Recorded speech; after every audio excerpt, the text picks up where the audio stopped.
pulled the heat in. This went on all day for all of us.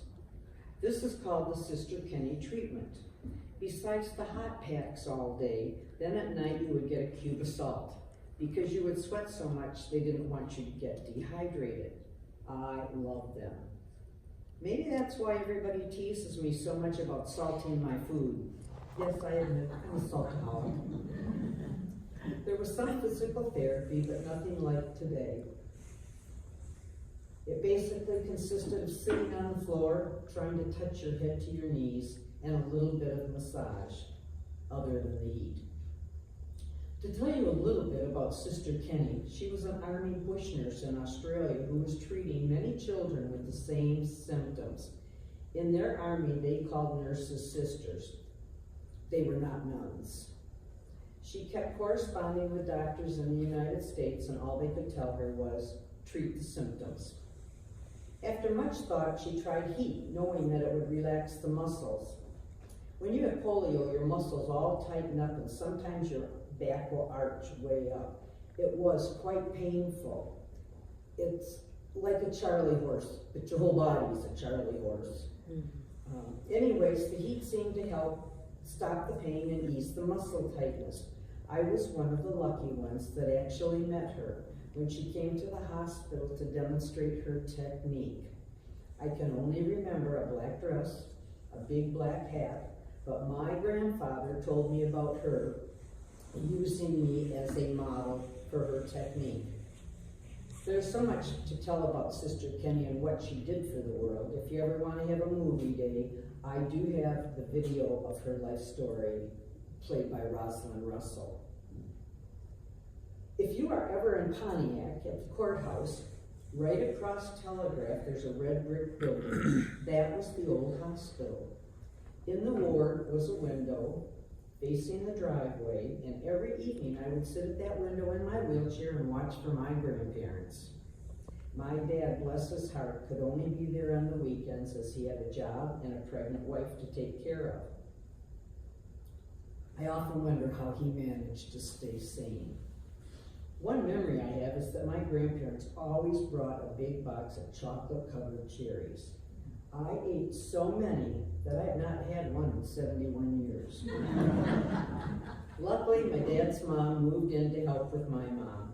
I wonder why it was never arranged for me to speak to my mother on a phone in all those months. After 3 months, I was ready to go home. I was so excited to be home to see my mom and my grandparents, have Thanksgiving dinner, and welcome my baby brother who was born on Thanksgiving Day. What a glorious reunion that was. Actually, 1 month from November 27th would have been 71 years. Boy, where has that time gone? My life was pretty normal then until summer between 5th and 6th grades when I had some reconstruction surgery on my foot. Luckily, the polio only affected my right leg and foot. Usually, when you had polio, one part of your body, being your foot or your leg, is smaller. You don't really have a calf muscle. With me, too, my shoes were like that, but my foot, my arch, was up like this. So the doctors went in, broke all the bones, pushed my foot flat, and put a cast on. That was not fun. I had to have a cast on for 13 weeks because it would not heal. No walking cast, just a cast in crutches or wheelchair. The second surgery was to do a tendon transplant for a dropped foot. After all that, everything was well. Thank God I had a wonderful doctor. During all this, my family moved to Royal Oak that summer, and I had to start a new school. My mom would drive me to school, carry my wheelchair up to the school door. Thank goodness the students wanted to take care of the new girl. There was no elevator, so if I had to go upstairs, the students carried my wheelchair up, and I went up and down on my behind. This summer, after 6th grade, my father and my grandfather built a swimming pool in the backyard so I could exercise my legs. Then by high school, my dad always teased me that the water Must have been much better at Cass Lake, where I spent most of my summers with my friends. Fast forward a few years. I had two dreams. One was to be a nurse, the other a hairdresser. Nursing school was out of the question. There would be way too much walking and lifting. I got married, had a son, and was a homemaker for 5 years. Then my daughter came along, so I stayed home another 5 years until my daughter started school. Then I enrolled in beauty school. I'm sorry for all the frizzy perms and horrible haircuts your family went through, but at least one of my dreams came true. Then unfortunately, after 22 years, my marriage ended, and it was just me and my daughter, until I met my current husband, and we just celebrated 30 years in August. I had worked as a hairdresser for over 20 years, loving every minute of it, but it was just too much standing, so my husband said, quote, stay home. I did. I am forever grateful for that lift. When I reached the age of 50, I began noticing that my limp was becoming more pronounced. Others noticed it too. My polio leg that served me so well for so many years was rebelling. As each year passes, the limp becomes more noticeable and walking has become more difficult. It is called post-polio syndrome, when many of the symptoms that a polio victim first experienced returns once more, and they can be just as devastating as the initial viral attack. The only way I can explain it is that the muscles that took over for the ones that atrophied have done double duty and are now wearing out. So it's not just the leg muscles, it's all muscles, even the breathing ones. There is little that can be done to treat it. But so far as I'm able to do everything that I want to do, and luckily I don't like to ice skate or mountain climb, I will continue doing what I can do. Years ago, as post-polio syndrome became more known, several support groups were started around the country. There is one in Troy that meets the third Saturday of every month, from April to October. We have speakers of all kinds, doctors, but only those that know something about polio, physical therapists, orthotists for braces and devices that will help. Even our own OSA has spoken there a couple of times. The group is not exclusive to post-polio syndrome. It also consists of MS and spinal bifida. So if you know of anybody that might benefit from a group like this, please let me know. When I first got involved with this group, I noticed that some had a problem with their right legs while others with their left. I happened to be in Myers one day, and another lady was ahead of me, and I watched her and I said, she walks just like me.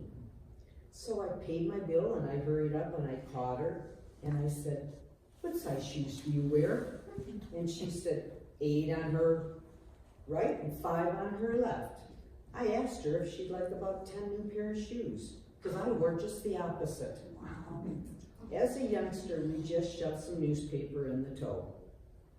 But as we got older, we would buy 2 matching pairs, and for some reason could not throw away the mismatched pair.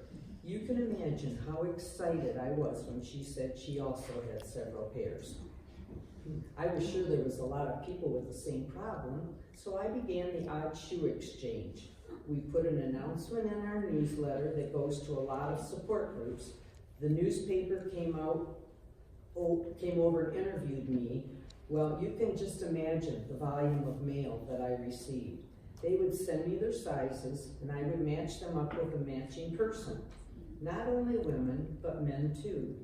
I did that for several years, but so many found matches it was no longer needed. One time, this is a funny memory, one time some of us met in a mall parking lot.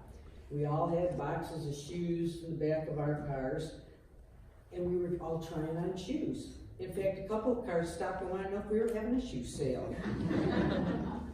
I know that you would like some information about the AFM that we have been hearing about on the news.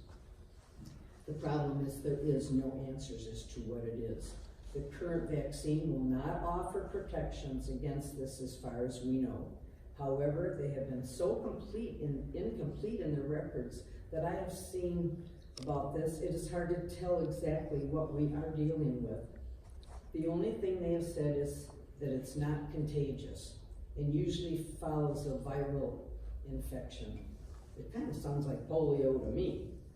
The polio virus remains a real and present danger even here in the U.S., and it is being brought in every day by international travelers.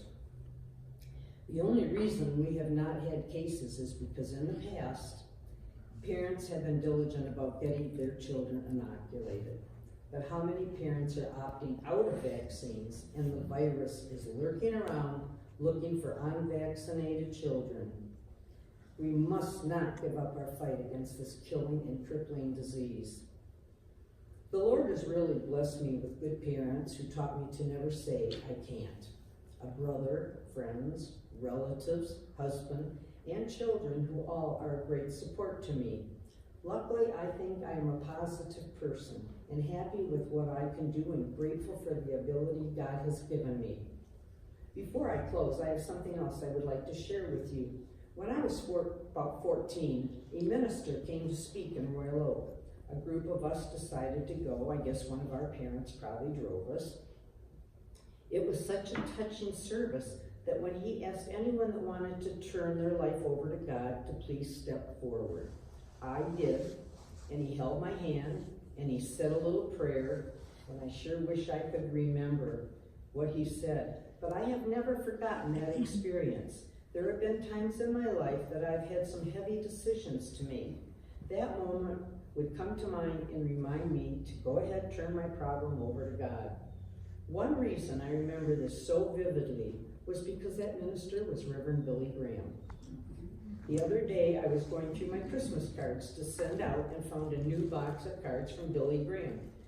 I have no idea where they came from, don't remember seeing them, but not surprised that they were there. They will be on the dessert counter if anybody would like one. My life has been God's plan. He placed me where He wanted me to be. He brought many challenges into my life and helped me through them. And I just lost my spot. Excuse me just a minute.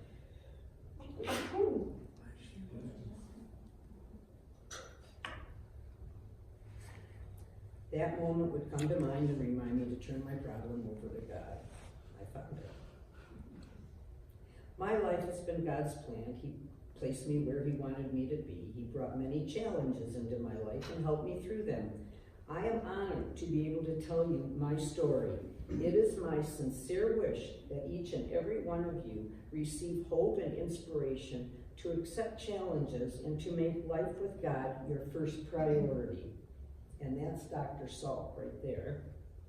In closing, remember the Bible says, I can do all things through Christ who strengthens me. From Philippians 4, verse 13. Thank you. I